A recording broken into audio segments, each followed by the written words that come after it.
Last night, the United States Secretary of Defense briefed Canada's Minister of Defense in advance of the American military strike in Syria. The Minister of Defense then immediately briefed me.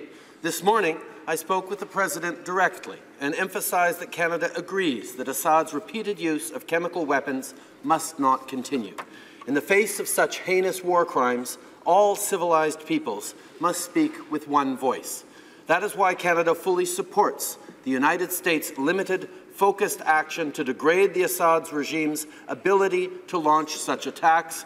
We continue to support diplomatic efforts with our international partners to resolve the crisis in Syria. The honourable member for Carleton.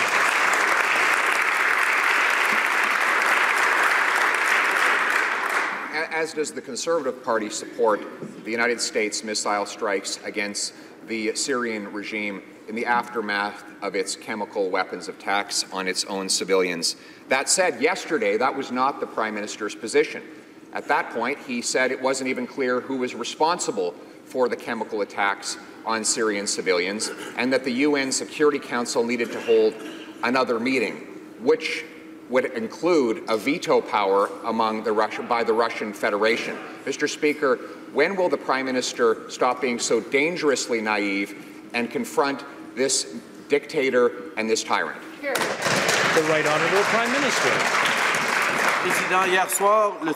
Yesterday, the U.S. Secretary of State informed our Defense Minister before the American strike in Syria. The Defense Minister immediately relayed the information to me, and this morning I spoke directly to the President. I stressed the fact that repeated use of chemical weapons by Assad had to stop.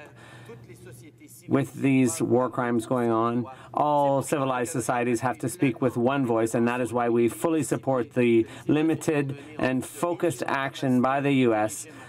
that was designed to limit or hinder the Assad regime's ability to commit this type of attack.